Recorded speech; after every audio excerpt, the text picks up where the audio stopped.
వచ్చిన మీ అందరికీ శుభాభివందనాలు తెలియజేస్తున్నాను. దేవుడు మనకి శ్రేష్టమైన సమయం మనకి ఇచ్చారు. దేవుడి మాట విన్నాము. అపోస్తలుల కార్యములలో 4 విషయాలు మనము నేర్చుకున్నాము.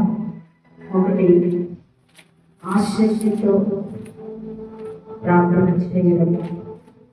రెండవది, పట్టుదలతో ప్రార్థన చేయడం.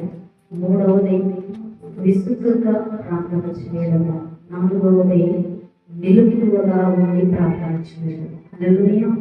ఈ 4 విషయాలు మనకి ఏం నేర్పిస్తాయి అంటే ప్రార్థన ఆత్మీయతను మనకి నేర్పిస్తాయి. హల్లెలూయా, హల్లెలూయా.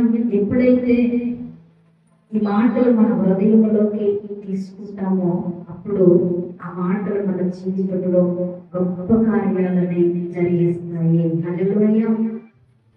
మొదటి మాట అపోస్తలుల కార్యాలయము 12వ అధ్యాయము 5వ వచనాన్ని చూద్దాము. 5వ వచనాన్ని, పేతురు శిరస్త్రాలలో ఉంచబడిన సంఘమంతయు అతని కొరకు అత్యాశతో దేవునికి ప్రార్థన చేయుచుండేది. ఇక్కడ ఆశక్తి మనకి కనబడబడింది. దేని కొరకు అయినా ఆశక్తి, దేని కొరకు ఆశక్తి పడుతున్నారు అంటే దేవుని సన్నిధిలో ప్రార్థన చేయడానికి. దేవుని సన్నిధిలో ప్రార్థన చేయడానికి, దేవుడితో మాట్లాడడానికి, దేవుని సన్నిధికి వెళ్ళడానికి, దేవుడితో ఆ దేవుడు గడపడానికి వాళ్ళు ఏం చేస్తున్నారంటే ఆశక్తిని చూపిస్తూ ఉన్నారు. మన దేవుని దగ్గరికి రావాలి అంటే ఆసక్తి కలిగి ఉండాలి. మనం దేవుడితో మాట్లాడాలంటే ఆసక్తిని కలిగి ఉండాలి. ప్రార్థన చేయాలి అంటే ఆసక్తిని కలిగి ఉండాలి. దేవుని సన్నిధి మనం అనుభవించాలి అంటే ఆసక్తిని కలిగి ఉండాలి. పరిశుద్ధ ఆత్మతో మనం నింపబడాలి అంటే ఆసక్తిని మనము కలిగి ఉండాలి. దేవుని బిడ్డగా మన ఉదయం లేవగానే పనుల కోసం మనము ఆసక్తి కలిగి పనిచేస్తున్నాం. ఆసక్తి లేకపోతే పని చేస్తామా? చేయలేము. ఉదయాన్నే లేచి మనం ఏ పనికైతే వెళ్ళాలో ఆ పని నిమిత్తమై మనము ఆసక్తి కలిగి ఉండాలి. ఆసక్తి లేకపోతే ఆ ఏముందిలే అని వదిలేస్తూ ఉంటాము. కానీ పనుల విషయంలో మనము చాలా ఆసక్తిని చూపిస్తాము. ఈ ఆసక్తి ఇది పర సంబంధమైనది కాదు. దేవుళ్ళారా, ఇది భూ సంబంధమైనది. మనము పని చేస్తూ ఉన్నప్పుడు, పనికి వెళ్తూ ఉన్నప్పుడు మనం పోషించబడుతూ ఉన్నాము. మన శరీరము మరి మన కుటుంబము ఆరోగ్యంగా మరి అనేకమైన పనుల విషయమై మనము ఆసక్తితో పనులు చేస్తూ ఉంటాము. ఇది భౌతికమైనది. ఇక్కడ ప్రభు మనతో మాట్లాడుతున్న ఆసక్తి ఏంటి అంటే అది పరసంబంధమైనది. పరసంబంధమైన కార్యాల కొరకు, పరసంబంధమైన ఆశీర్వాదాల కొరకు మనం ఏం చేయాలి అంటే ఆసక్తిని చూపించాలి. ఆసక్తి మనల్ని చాలా ఆశీర్వాదంలోనికి నడిపిస్తుంది, ప్రార్థనలోనికి నడిపిస్తుంది. ప్రార్థన మన పరిస్థితులన్నింటినీ కూడా మార్చేస్తుంది. దేవుని బిడ్డలారా, 2వ కొరింథీ పత్రిక 1వ అధ్యాయము 11వ వచనాన్ని చూస్తే, 1వ అధ్యాయము 11వ వచనం, అందువలన అనేకుల ప్రార్థన ద్వారా మాకు కలిగిన కృపావరం కొరకు అనేకుల చేత ఆ విషయమై కృతజ్ఞతాస్తుతులు చెల్లించబడును. హల్లెలూయా. మనము ఏమి పొందుకుంటామో ఆసక్తి చూపించడం వల్ల ఏమి కోరుకుంటున్నాము అంటే వాక్యం చెప్తా ఉంది కదా, ప్రభువు మాట్లాడుతూ ఉన్నాడు కదా, మనకి పరిశుద్ధ ఆత్మ వరము కలుగుతుంది. హల్లెలూయా. పరిశుద్ధ ఆత్మ వరము చేత మనము నింపబడతాము. ఆత్మీయ జీవితంలో, ఆత్మీయ ఎదుగుదలలో మనము ముందుకు వెళ్ళాలి అంటే మనము పరిశుద్ధాత్మ అను వరము పొంది ఉండాలి. ఈ వరము ఎలా మనకు వస్తుంది? ఈ వరము ఎలా మనకి అందించబడుతుంది అంటే ఆసక్తి ద్వారా, ప్రార్థన చేయడము ద్వారా మనకి అందించబడుతుంది. దేవుని బిడ్డలారా, ఈ వరము మనం పొందినప్పుడు మనం ఎక్కడికి వెళ్ళినా కూడా దేవుని కొరకు జీవించగలుగుతాము, దేవుని కొరకు నిలబడగలుగుతాము. దేవుని కార్యాలు ఎన్నో మన కొరకు ఉంచబడినవి. ఆ కార్యాలన్నీ కూడా మనము చేయగలుగుతాము. మన ఆత్మీయ జీవితంలో ఆసక్తి కలిగిన ప్రార్థన మనం ఏం చేస్తుందంటే ముందుకు నడిపిస్తుంది. ఆగిపోకుండా సాగిపోయేవాడిగా మన ఆత్మీయ జీవితాన్ని చేస్తుంది. దేవుని బిడ్డలారా, ఆసక్తితో ఉన్న మనము రెండవదిగా పట్టుదల కలిగి ఉండాలి. పట్టుదల ఉంటేనే ఏ పనైనా సాధ్యపడుతుంది. పట్టుదల అనేది చాలా ప్రాముఖ్యమైనది. మనం ప్రార్థన చేసేటప్పుడు, ప్రార్థనలో కూర్చునేటప్పుడు, దేవుడి సన్నిధికి వెళ్ళేటప్పుడు, మనం పనిచేసేటప్పుడు, మనం ఏదైతే అనుకుంటున్నామో ఆ విషయాలన్నీ కూడా ఎలా కొనసాగాలి అంటే పట్టుదలతో కొనసాగాలి. హల్లెలూయా. హల్లెలూయా. నువ్వు చదువుతుంటే ఆ చదువు విషయంలో ఏం చేయాలి? పట్టుదల కలిగి ఉండాలి. ఒకటి ఆసక్తి కలిగి ఉండాలి. నేను చదవాలి, సాధించాలి, నేను ముందుకు వెళ్ళాలి, నేను ఏదైతే ఆశపడుతున్నానో ఆశపడినది నేను సాధించాలి అంటే నాకు పట్టుదల కావాలి. పట్టుదల అనేది దేవుని బిడ్డలారా మన సాధించిన వారిగా చేస్తుంది. ఆసక్తి ఉందండి, నేను చేయలేకపోతున్నాను, ఆసక్తి ఉందని ప్రార్థన చేయాలని, లేకపోతే చదవాలని, జాబ్ చేయాలని, పని చేయాలని, వ్యాపారం చేయాలని నేను ఏదో అనుకుంటున్నాను, నేను ఏదో సాధించాలనుకుంటున్నాను, కానీ అది నేను చేయలేకపోతున్నాను. కారణం ఏంటి? ఆసక్తి ఉంది కానీ రెండోది లేదు. ఏంటి? పట్టుదల లేదు. పట్టుదల ఉందనుకోండి, అది ఎంత కష్టమైన పనైనా అది చేసుకుంటూ వెళ్ళిపోతాం. హల్లెలూయా. హల్లెలూయా. ఏం చేస్తున్నాము?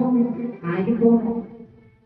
ఎండైనా, వానైనా, వరదైనా, ఎలాంటి పరిస్థితులు మనకి ఎదురవుతున్నా కూడా మనము ఆగకుండా సాగిపోతూ ఉంటాం. ఎందుకంటే మన ఎదురుగా ఉన్న కారణం నేను చదవాలి, నేను జాబ్ చేయాలి, జాబ్ తెచ్చుకోవాలి, నేను వ్యాపారం చేయాలి, ఆ వ్యాపారంలో గొప్ప లాభాన్ని సంపాదించాలి, ఇదిగో నా కుటుంబాన్ని నేను పోషించాలి, నా కుటుంబానికి నేను ఒక బాధ్యత వ్యక్తిగా నేను ఉండాలి, నా కుటుంబంలో ఉన్న వారికి నేను సహకారిగా ఉండాలి. ఆశ ఉంటే సరిపోయిందండి, లేదు, పట్టుదల కావాలి. హల్లెలూయా.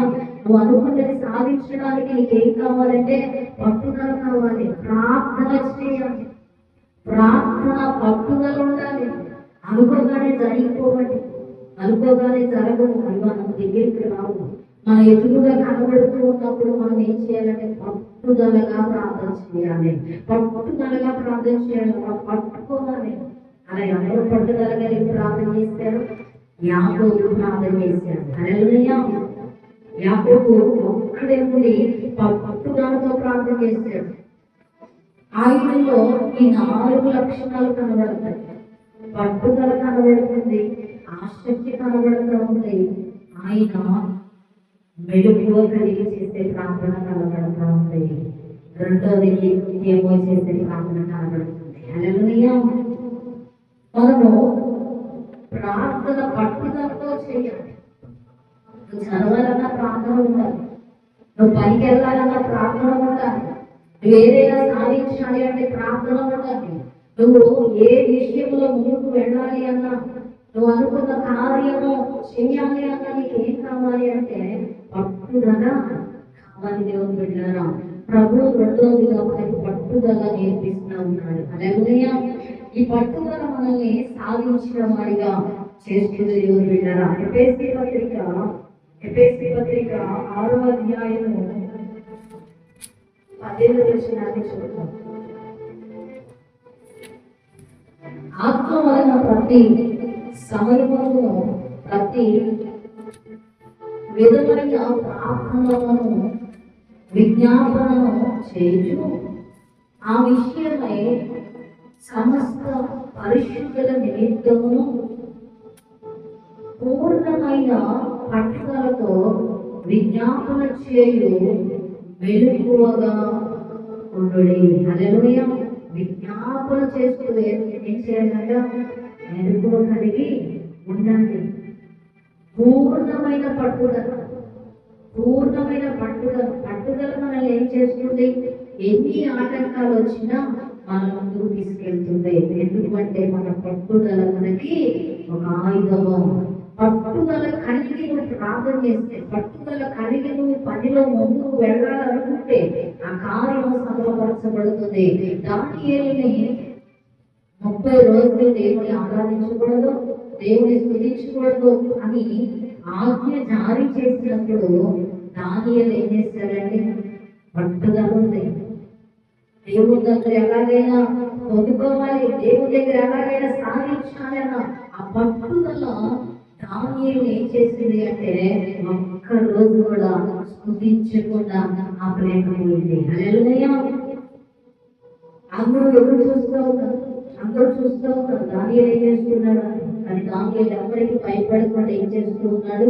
యెరూషలేములకు కిటికీలు తీసి ప్రార్థన చేస్తూ ఉన్నాడు, ప్రార్థనలో గడుపుతూ ఉన్నాడు. పట్టుదల దానియేలులో పట్టుదల కనబడతా ఉంది. దేవుని బిడ్డలారా, ఏది ఏమైనా నేను ప్రార్థించాలి.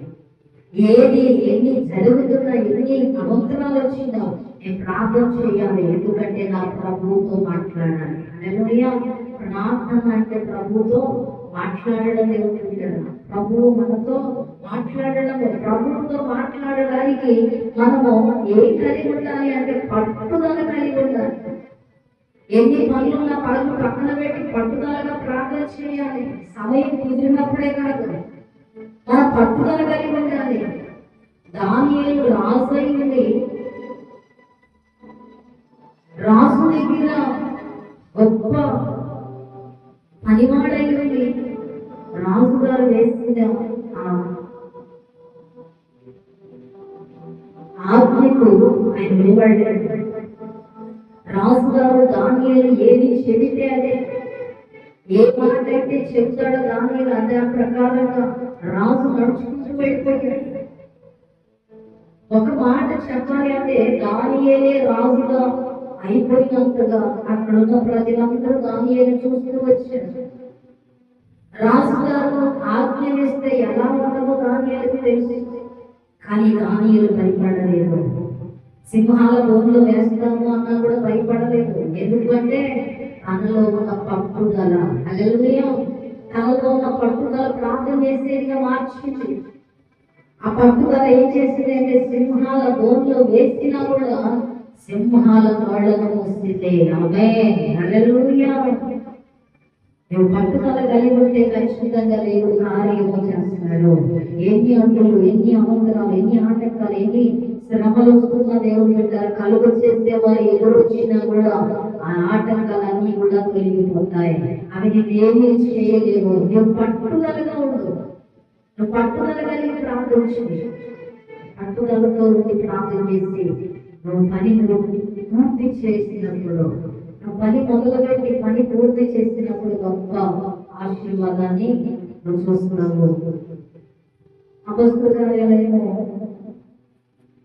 1వ అధ్యాయము 14వ వచనం చూస్తే అక్కడ అనేక మంది కూడి ప్రార్థన చేస్తూ ఉన్నారు. 1వ అధ్యాయము 14వ వచనం. వీరందరూ వీరితో కూడా కొందరు స్త్రీలను, యేసు తల్లి అయిన మరియను, ఆయన సోదరులను ఏక మనస్సుతో ఎడతెగక ప్రార్థన చేయుచుండేది. హల్లెలూయా. వాళ్ళు ఏం చేస్తున్నారంట? ఆ పట్టుదల వారిని ఏం చేసింది? అందరూ ఒక చోట కూడి పట్టుదలగా ఏక మనస్సుతో అందరూ ఒక మనస్సుతో ఎడతెగక ప్రార్థన చేస్తున్నారు. పట్టుదల ఏం చేస్తుంది?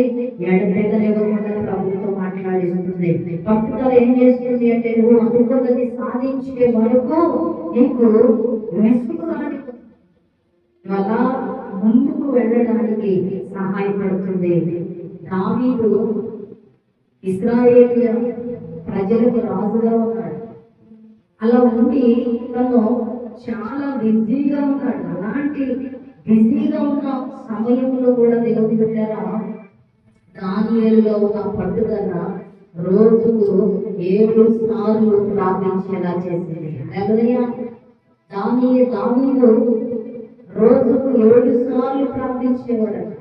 రోజుకి 7 సార్లు. అది ఎంత పట్టుదల, ఎంత పట్టుదల ఉంటే ప్రార్థన చేస్తూ ఉన్నాడు. అలాంటి పట్టుదలతో మనం ఉండాలి.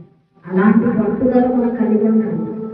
ఈ పట్టుదల మనల్ని ఏం చేస్తుంది అంటే కడదాకా నడిపిస్తుంది. హల్లెలూయా. మనం అంటూ ఉంటాం కదా, ఇది సాధించడానికి ఎంత పట్టుదల కలిగి ఉన్నానో తెలుసా? ఈ పరీక్షలు రాసి నేను జవాబు తెచ్చుకోవడానికి ఎంత పట్టుదల కలిగి ఉన్నానో తెలుసా? ఈ ఉద్యోగం నాకే రావాలని ఎంత పట్టుదలగా ప్రార్థన చేశారో తెలుసా? అనేకమైన మాటలు సాక్ష్యాలు మనం వింటూ ఉన్నాము. అలాంటి వారిగా ఈ పట్టుదల మనల్ని చేసుకుంటుంది. మూడవదిగా విసుకని ప్రార్థన. విసుకని ప్రార్థన మనం చేయాలి. విసుకూడదు. ఒక రోజు అడిగాను, 2 రోజులు అడిగాను, అడిగగానే దేవుడు ఇవ్వలేదని విసుక్కూడదు. విసుక్కూడదు. ఏది ప్రభావ నాకు ఇంకా ఇవ్వలేదు, నేను అడిగి 2 రోజులు అవుతుంది, నేను 2 రోజులు అవుతుంది, లేక 3 రోజులు అవుతుంది, నువ్వు నాకు ఎందుకు ఇవ్వడం లేదు, నన్ను ఎందుకు పట్టించుకోవడం లేదు, నన్ను ఎందుకు వదిలేసి నువ్వు గమనించుకోవడం లేదు అని ప్రభువును మనం అడగకూడదు. విసుక్కోకుండా ప్రార్థన చేయాలి. ఒక స్త్రీ విసుకకుండా రాజు దగ్గరికి వచ్చి, అధికారి దగ్గరికి వచ్చి అడిగి పొందుకుంటా ఉంది దేవుని బిడ్డల. లోక సువార్త 18వ అధ్యాయం మొదటి వచనాన్ని చదువుకుందాము. వారు విసుకగా నిత్యము ప్రార్థన చూడవలెను. ఆయన వారితో ఈ ఉపమానము చెప్పెను. ఇక్కడ ఒక ఉపమానాన్ని ప్రభు చెప్తా ఉన్నారు. ఒక పేద వ్యవహారాలు ఉంది. ఆమె తన కుమారులను అక్కడ వారు అప్పించిన వారు తీసుకెళ్ళడానికి వారు ముందుకు వస్తూ ఉన్నప్పుడు అన్యాయస్తుడైన న్యాయాధిపతి దగ్గరకు వెళ్ళి ఆమె తన గోడు చెప్తూ ఉంది, తన బాధ చెప్తా ఉంది, తన సమస్య చెప్తూ ఉంది. చెబుతూ ఉంటే వాళ్ళు ఏం చేస్తున్నాడు ఆయన అంటే, ఆయన విననట్లుగా వదిలేస్తా ఉన్నాడు. విననట్లుగా మర్చిపోతా ఉన్నాడు. అలా మర్చిపోతా ఉన్నప్పుడు ఆమె చాలా బాధపడతా ఉంది, చాలా వెళ్ళిపోతా ఉంది. నేను పట్టించుకోవడం లేదే, అయినా సరే మళ్ళీ వెళ్ళాలి. మనం ఎవరి దగ్గరికైనా వెళితే వాళ్ళని సరిగ్గా పట్టించుకోకపోతే మళ్ళీ వాళ్ళ దగ్గరికి మనము వెళ్ళాలి. ఎందుకంటే ఇసుకుంటాం, ఏది మనం వెళ్ళినా కూడా మనం సరిగ్గా పట్టించుకోలేదు కాబట్టి వాళ్ళ దగ్గరికి వెళ్దాం అవసరం అనుకుంటాం. కానీ ఇక్కడ ఉన్న ఈ సహోదరి విసుక్కోకుండా వెళ్తా ఉన్నాను. విసుక్కోకుండా ఆ రాజుగారు ఎలా ఉన్నాడు అంటే, ఆయన దేవునికి మనుషులకు భయపడేవాడు కాదు. ఆయన అన్యాయస్తుడైన న్యాయాధిపతి. అన్యాయాలకు ఆయన చోటిచ్చే వ్యక్తిగా ఉన్నాడు. న్యాయాన్ని తీర్చే వ్యక్తిగా ఆయన లేడు.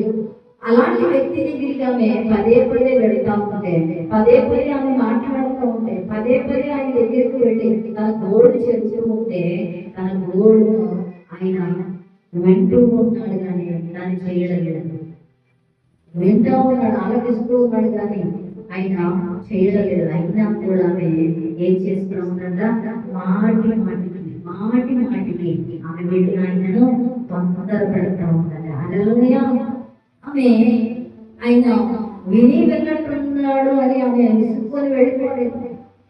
ఎందుకు ఇలాంటి అనవసరం అనుకోలేదు. నీకు కార్యం కావాలి, నువ్వు వేలు పొందాలి, నువ్వు రక్షణ పొందాలి, నువ్వు మారుమాసు పొందాలి, నీ కుటుంబము మార్చబడాలి, నీ కుటుంబము దీవించబడాలి, నువ్వు దేవుడి పని చేయాలి, దేవుడి సన్నిధిలో నువ్వు ఉండాలని ఆశపడుతూ ఉన్నావు. నువ్వు దేవుడి కొరకు ఏదో ఒకటి నేను సాధించాలి అని ఆశపడుతూ ఉన్నావు. ఆశ పట్టుదల కానీ విసుక్కుంటున్నావేమో. నేను ఎంత ప్రార్థన చేసినా కూడా నాకు ఏ ఫలితం లేదు అనుకుంటున్నావేమో. ప్రభు అంటున్నాడు, నువ్వు విసుక్కోకుండా మాటి మాటికి నువ్వు ప్రార్థన చేయాలి. హల్లెలూయా. మాటి మాటికి ప్రార్థన చేయాలి. పదే పదే నువ్వు దేవుడిని అడిగే విధంగా అడగాలి. పదే పదే అడగాలి. నువ్వు పదే పదే ప్రభుతో మాట్లాడాలి. విసుక్కూడదు. ఆమె పదే పదే అడగడం వల్ల 5వ వచనంలో ఉంటుంది, ఆమె మాటి మాటికి వచ్చి గోజాడకుంటున్నట్లు ఆమెకు న్యాయము తీర్చేదని ఆమెలో వెళ్ళడం వల్ల, వెళ్ళి తొందర పెట్టడం వల్ల, పదే పదే అడగడం వల్ల నాకు త్వరగా కార్యం చేస్తాడు, త్వరగా నాకు జవాబు వస్తుంది అని ఆమె పదే పదే వెళ్ళి ఆయనతో మాట్లాడుతూ ఉన్నప్పుడు ఆయన కార్యాన్ని జరిగించారు, న్యాయము తీర్చి పంపించారు. ఒక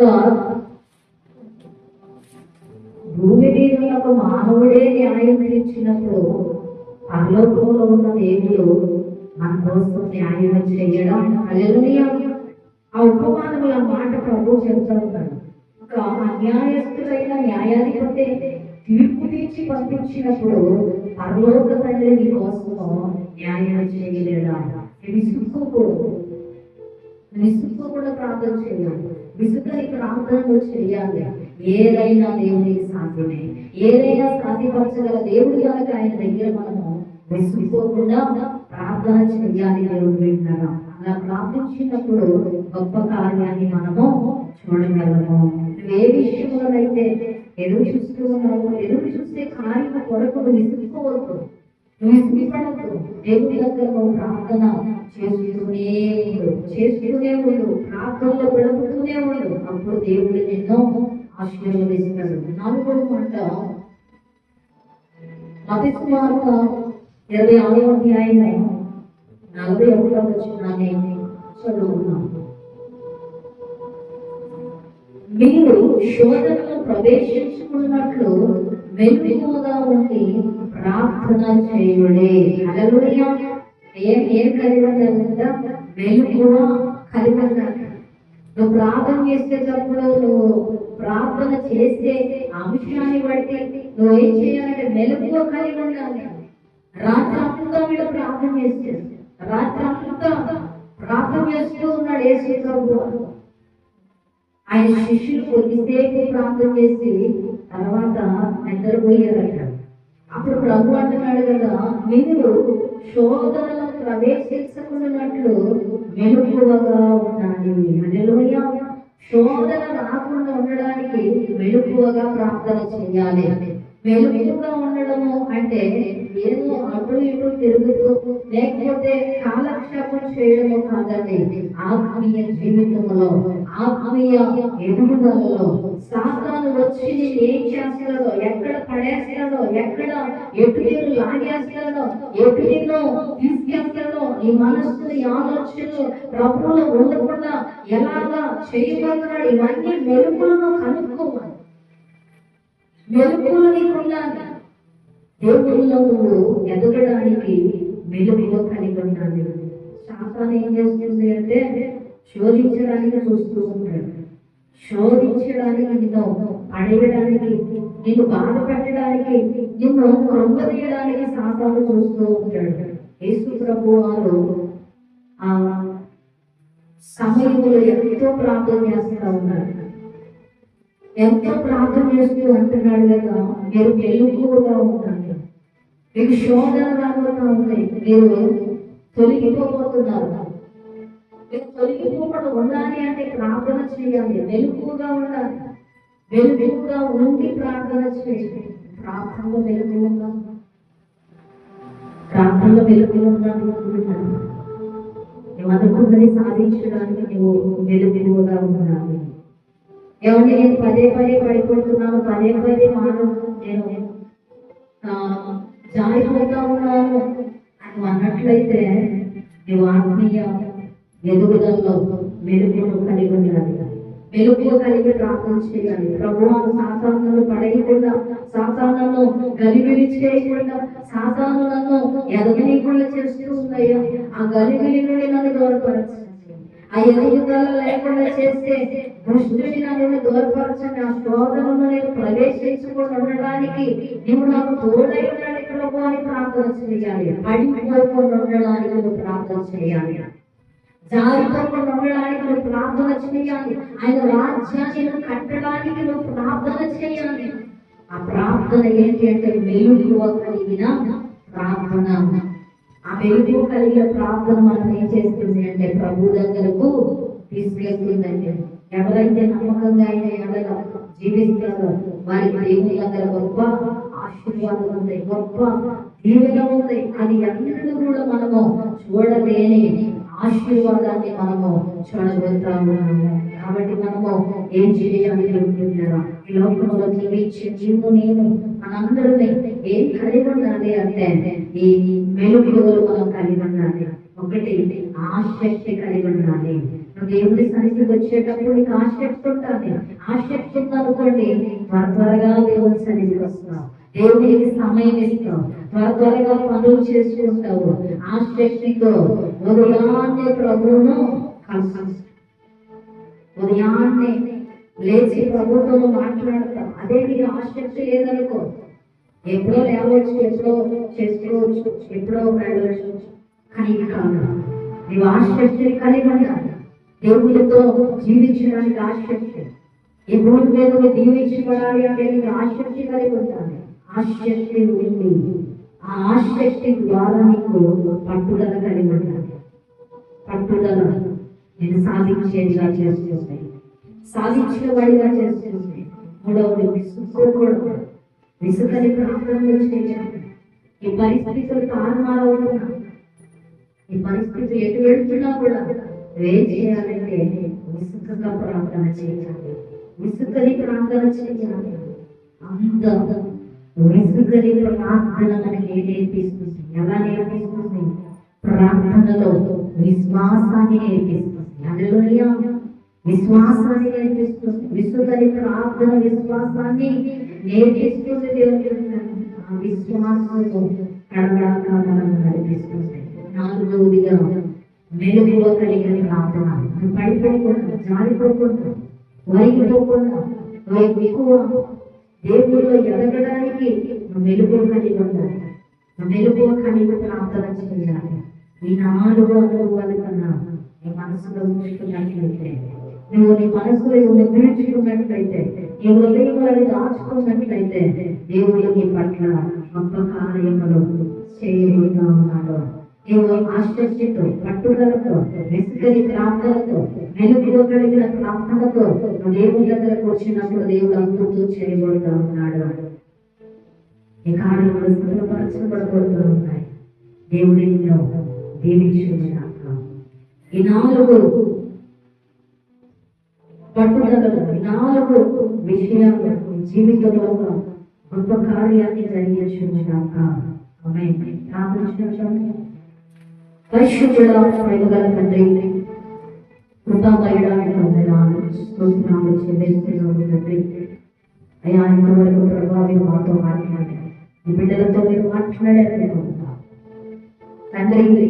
ఆసక్తి కలిగిన ప్రార్థన, పట్టుదల కలిగిన ప్రార్థన, విసుకని ప్రార్థన, ఎడతెగని ప్రార్థన ప్రభావ.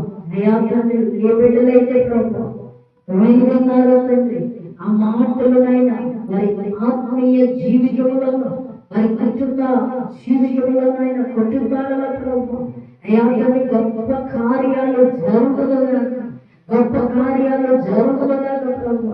వారిలో ఉన్న పట్టుదల, వారిలో ఉన్న ఆసక్తి ప్రభు అనేక కార్యాలు జరిగించినట్లుగా సహాయం చేయండి.